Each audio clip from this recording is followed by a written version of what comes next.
Well, it's snowing here in Nashville. I think we got about 5 or 6 inches, so there ain't gonna be no fishing going on. So anyway, I thought I would take this opportunity, guys, and maybe give you a little tip and hopefully help you guys out there on the water. But anyway, last year, 2021, I focused on several techniques I wanted to work on and kind of learn and figure out. And Chatterbait was one of them. So today I'm going to just kind of break down what I learned and hopefully it'll help you guys out.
Well, hey everybody, I hope you enjoyed the holidays. I had a good Christmas, had a good New Year's. Got a little bit of fishing gear, so that was cool. But anyway, today's video is about chatterbaits and what I learned in 2021. Probably the biggest takeaway is you're on the chatterbaits, the bladed jigs, is the weight. I found that there's 3 main weights that you need to keep track of. That's the 1/4 ounce, the 3/8 ounce, and the 1/2 ounce. And so I found that the weights of the chatterbaits that you're throwing and the right rods associated with those weights. So that is the biggest takeaway that I learned from throwing a chatterbait in 2021. Mainly having the right gear for the application. And I found that a lot of times you can really, if you don't have the right gear, you're gonna miss a lot of fish on a chatterbait. So that's the big takeaway. So now let's dig into why. Let me just show you how I organized my bladed jigs. And the way I organized it kind of leads to the why. But anyway, I used the deeper well box, and of course I put the bladed swim jigs right there. That way when they're stacked in the boat, I can get it real quick. I know what box it is. And then what I did was I made these compartments here, these 2, well, actually 4, are all 1/4 ounce chatterbaits. Then this whole row here is 3/8, and then I put the 1/2 inch up here. So that's kind of how I organized my box. So now let's get into the trailers, and I'll also pull some of these out and show you how I rig them and why.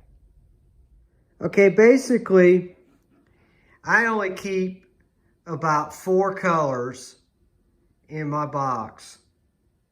I keep a white, this one here, and that's anytime I need to mimic bait fish. And then I'll put like a white trailer on it.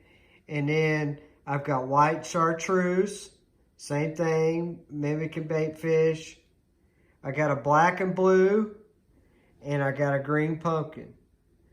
So the green pumpkin I use whenever I'm, in clear water applications.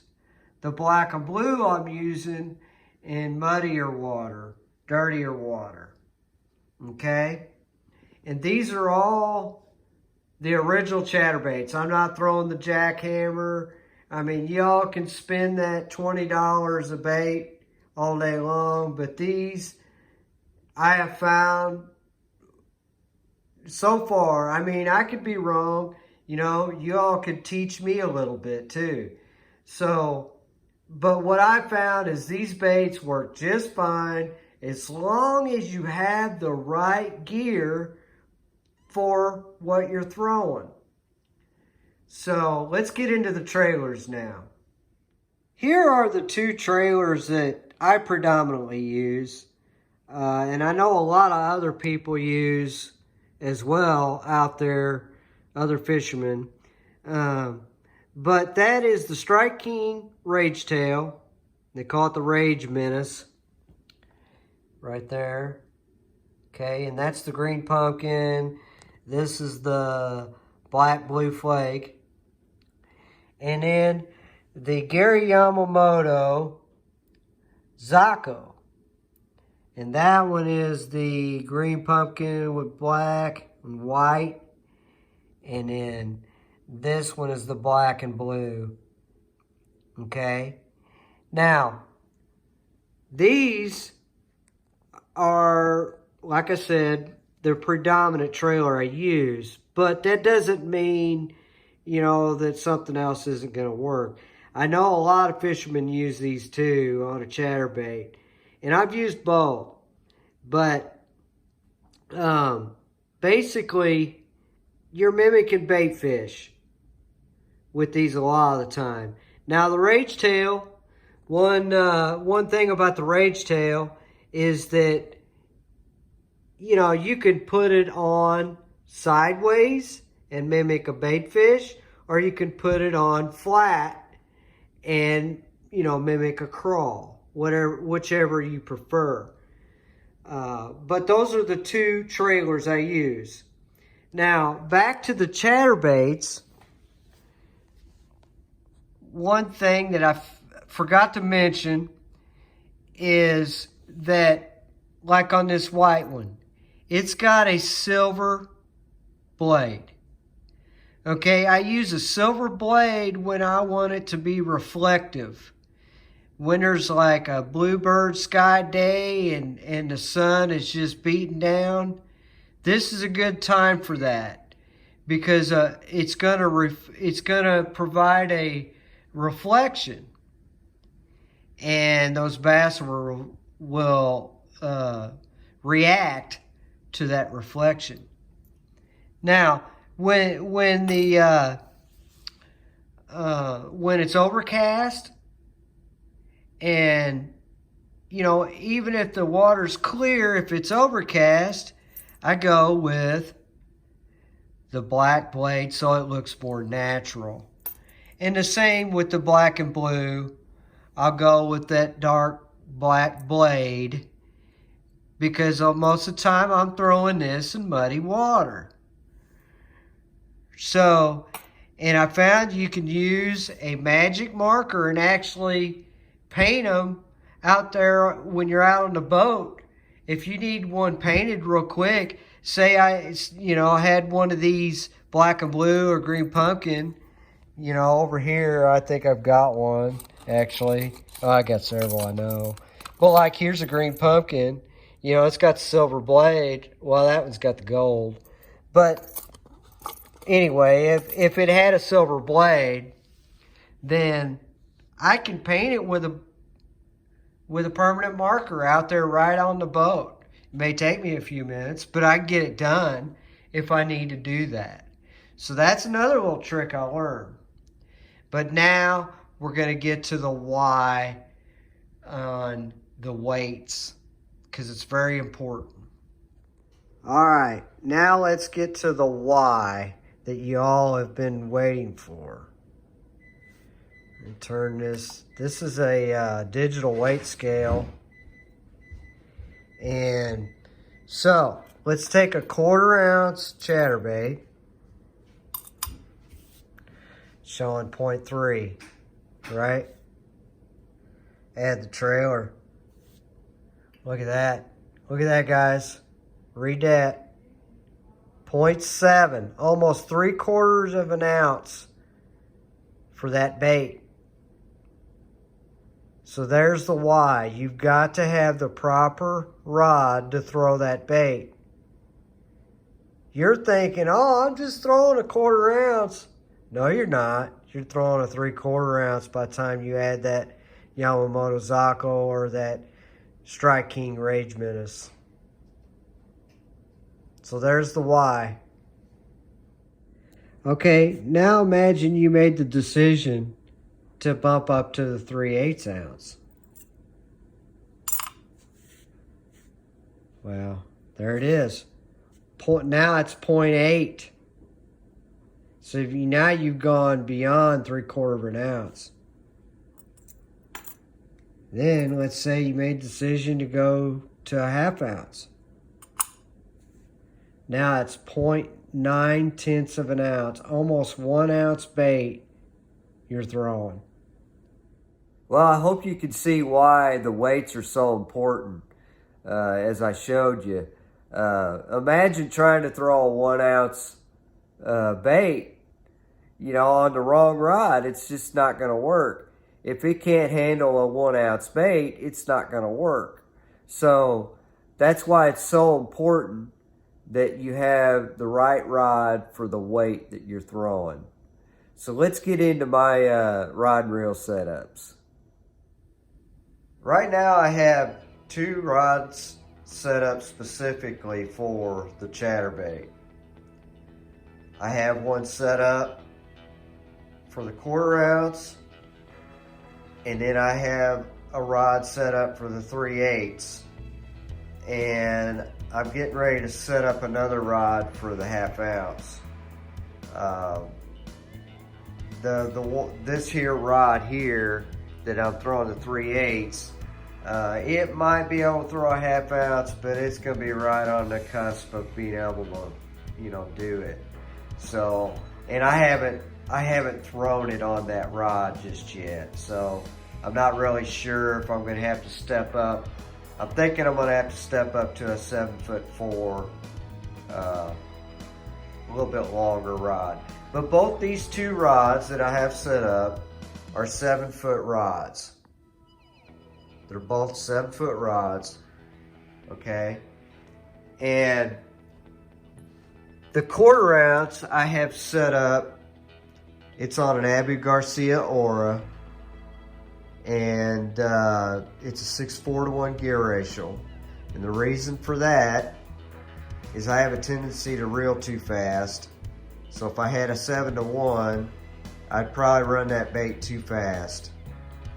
So this helps me slow down. That's why I do that. But a lot of guys use a 7-to-1 because they like to reel up the slack. Because a lot of times the way a bass attacks a chatterbait, it'll throw slack in your line. You got to reel that slack up. So a faster reel will help you do that. But this rod here is a Daiwa, and I'm throwing it, and of course they would have the lettering on the opposite side. Let me turn it around.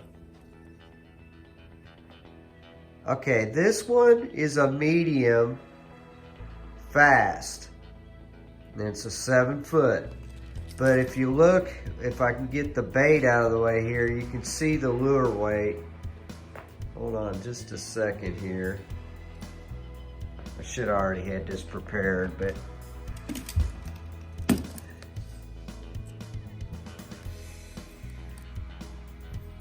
all right. So you can see the lure weight is, it'll go up to 3/4 of an ounce. So when you're selecting a rod, make sure that you got that all figured out. So for the 1/4 ounce, and remember when we weighed the 1/4 ounce bait, it weighed what? 0.7 of an ounce. So it was almost 3/4 of an ounce. So that rod, it's a medium action rod. It'll go up to 3/4 ounce. It's matched perfectly with that bait. Now, the larger one, the 3/8 ounce, I've got it on the same Daiwa rod, but this one is a medium heavy fast action. And it goes up to 1 ounce. See, it's a medium heavy. And it goes up to 1 ounce.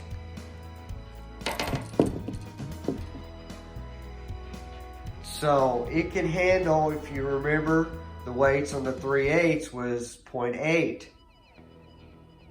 So it can handle, these two rods can handle that bait. Now I'm using 17-pound fluorocarbon. And the reason for that is it's as low as I can go without line breakage. On Percy Priest, you got a lot of rock, you got a lot of timber. You gotta have a line that can hold up. And I've found that 15-pound, it just, you know, you get snapped off too much. 17-pound, you usually don't have that issue. But I would recommend anything from 17-pound to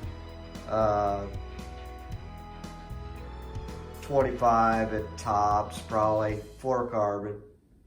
25-pound would be as high as I'd go, and I probably would only do that if it's really bad, you know, where it's gonna be really abrasive on the line, and you need a strong line. But anyway, that's my rod setups, and that's what I learned in 2021. Well, I hope you guys enjoyed this video and found it informative. I will provide the links in the description of the gear and the baits, and hopefully I helped you guys. You know, that was my goal with this video, and plus I wanted to try to do something a little different. I know all my videos, I have a lot of, you know, on the water footage. And speaking of such, to end this video, I'm going to provide one catch from last year, 2021, on a chatterbait. So you can get to see how that gear handled that fish. And as always, guys, thanks for subscribing. Click the like on the video, subscribe to my channel, click on the notification bell so you get updates on new videos, and we'll talk to you next time.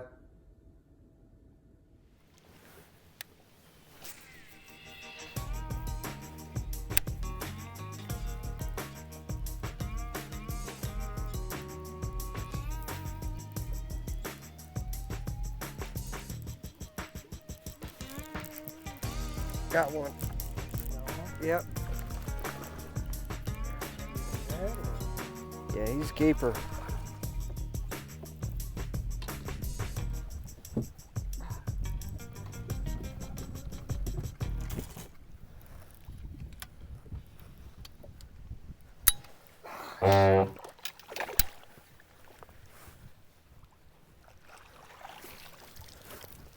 Thank you, Jesus.